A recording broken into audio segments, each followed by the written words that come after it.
Hi, this is Anna, and this is Check It at the Round Table, where we discuss movies, books, music, and stuff. Today, we are discussing three dating apps. As some of you know from my previous podcast, I just recently froze my dating app accounts because I am fed up with them. I didn't entirely delete them because I wanted to save the information for my profiles. I am weird. But anyway, I'm like, I tried out three different dating apps this time. I had taken a 2-year hiatus from any kind of dating whatsoever, not because I am a monkette or nun or anything like that in my beliefs, but I just got fed up with it and I'm busy with work and school and life and I'm a demisexual. So it's like, that's not a huge deal on my list if it's not the right person. So anyway, but I tried Hinge, Bumble, and OkCupid. I'm going to give my reasons for trying these three apps and also my likes and dislikes of all these apps, and in the end, why I just decided to shut them all down. Okay, first, we'll start in alphabetical order. Bumble. Bumble, I did not like because there's too short of descriptions and information that you can put on Bumble. Also, I think Bumble and Bumblers, for the most part on the dating app side, tend to be kind of, I think they see it as kind of more of a game than looking for a potential partner. Now, I'm not saying that there aren't some people that are serious on Bumble, but it's like my whole point for dating is so that I can make sure I am there for the people I'm supposed to be there for. That's the whole point, in my opinion. I know other people date for many other reasons, which are very legitimate, but that's my reason. So anyway, I did try Bumble, but I found it to be very superficial overall, and also to be the kind of situation where I've met a couple of people who I am now friends with through Bumble, and also I've used their BFF feature. But even with the BFF feature, I found that people tend to be very good at ghosting, and also I have a very difficult time remembering to message people through the BFF feature. So there have been some situations where I have completely forgotten that I had a Bumble account. If it was on my Facebook or my Messenger, like WhatsApp, I would get those messages and I'd be like, oh, I have a message. Okay, I'll message this person. But since it's Bumble and a completely different app, it's like I'm not probably going to take the time. And also I found that like people on Bumble, it's like they'll message you, you chat for a while, and it's like they won't ever do more than that. And I'm like, okay, this is kind of weird. Now Bumble was the one site that I went and I had my very nice coffee date, but it went to be disastrous about a week later. And I'm like, I blame myself 75% for that because of miscommunication issues and the fact that we really didn't communicate well, and that was mainly my fault because I'm very bad at communicating when I don't know people well. So I'm like, I will be the first to admit that. Now, I will say that 25% of the fact was not my fault because I'm like, how am I supposed to know something which I have no idea about? But still, I'm like, 75-25.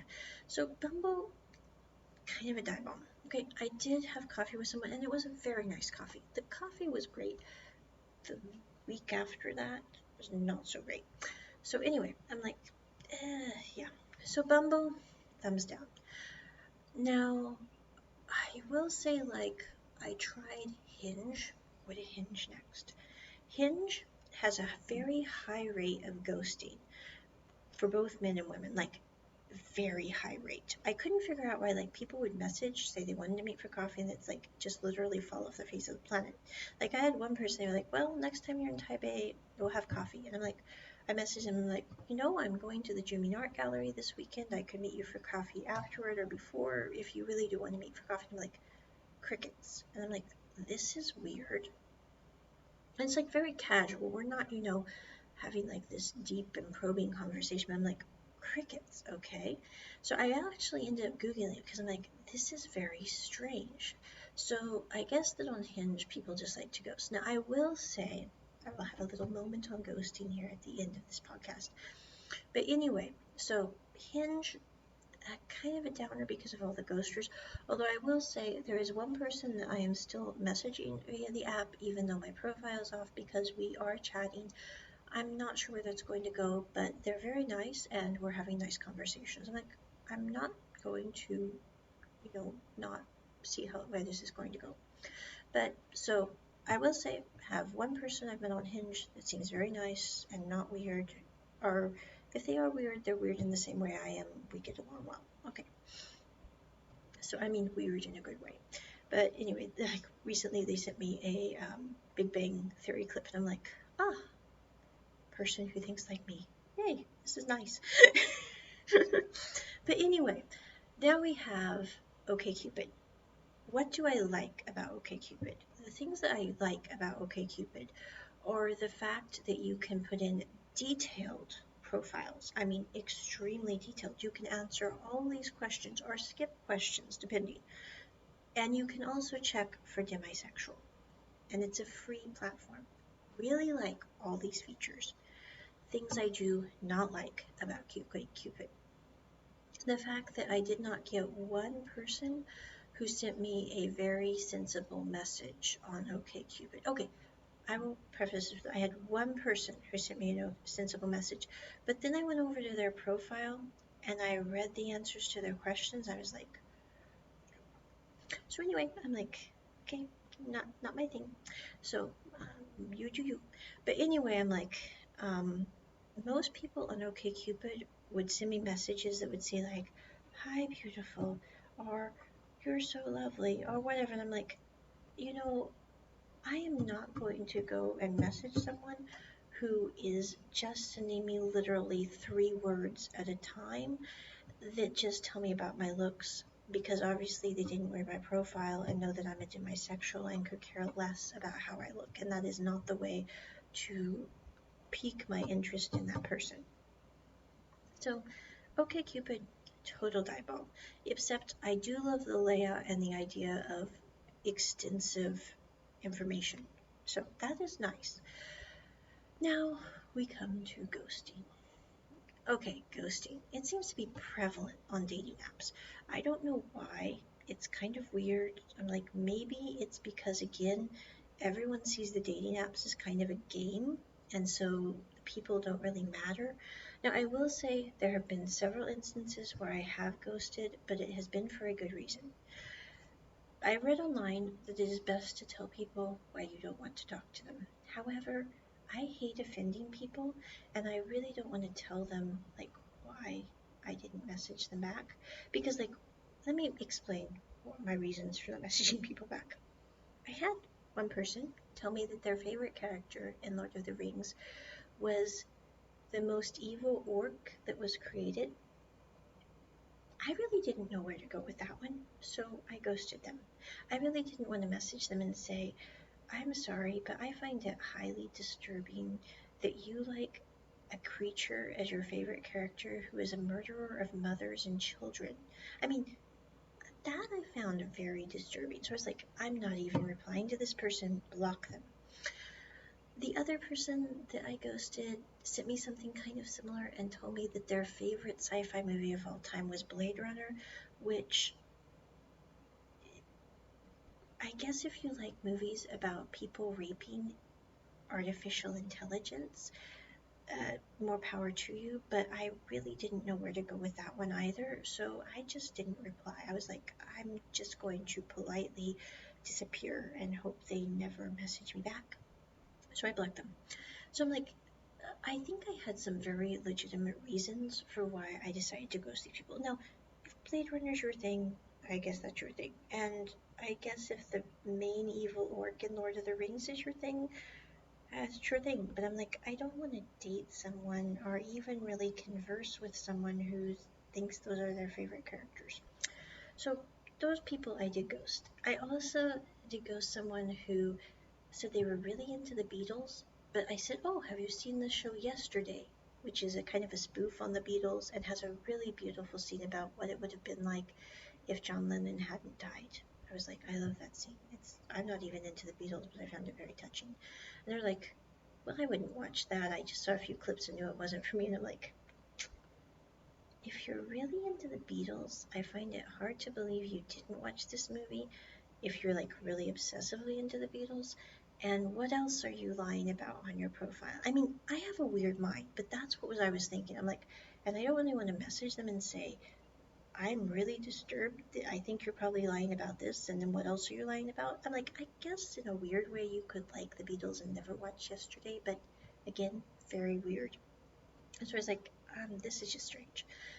Last person I ghosted, they kept sending me kind of stupid messages.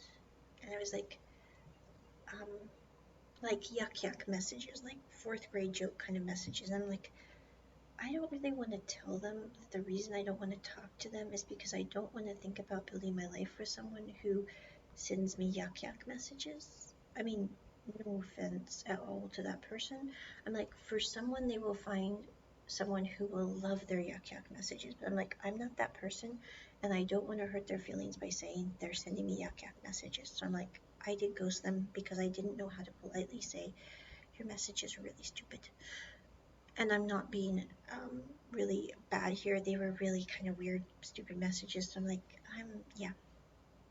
So anyway, I did ghost people, but I'm going, I don't know how to find the balance between telling someone that I find their message kind of silly and, that whole balance. I'm like, how do you do this? I'm like, the polite decorum of the internet. So I'm like, I don't know. So those are some issues that I ran into. But I think overall, of the dating apps, I will say, like, the people I have met on OkCupid and the people I have met on um, Bumble, my situations I've had. Now, I will say I went to dinner 2 years ago with people on OkCupid, and it it didn't really work out that well. Now, I'm not saying at this point I'm like, I have decided I must be a very different person, because I'm like, I'm okay with that. I really am kind of a very different person. But I'm going, you know, maybe it's just my limited experience. But I was talking to my best friend who, he was like, Anna, dating is just difficult. You need to realize that this is not like a compound issue that you are just dealing with by yourself. He said, everyone has these really bad things. The thing is we all keep trying, and you tend to just, like, if you hit a block of this kind of situation, you kind of just close up and go, I don't like this, it's uncomfortable, it's out of my schedule, I don't have time for this.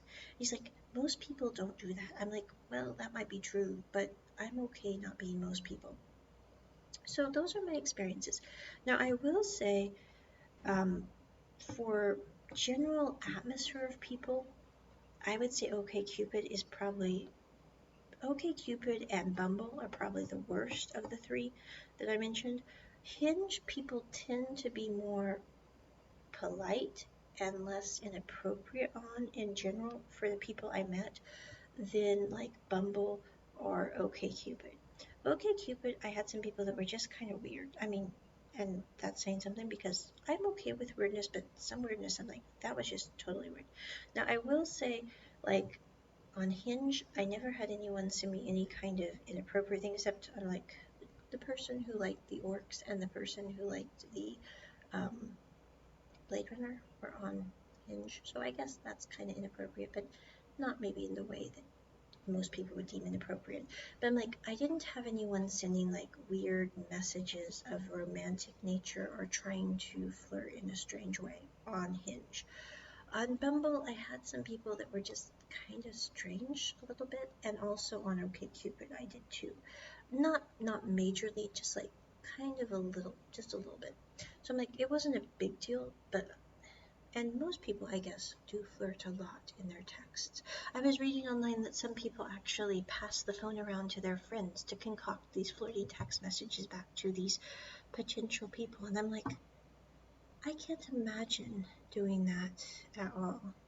So, in conclusion, of the three, I really can't recommend any of them, but if I was going to say one for people that seem less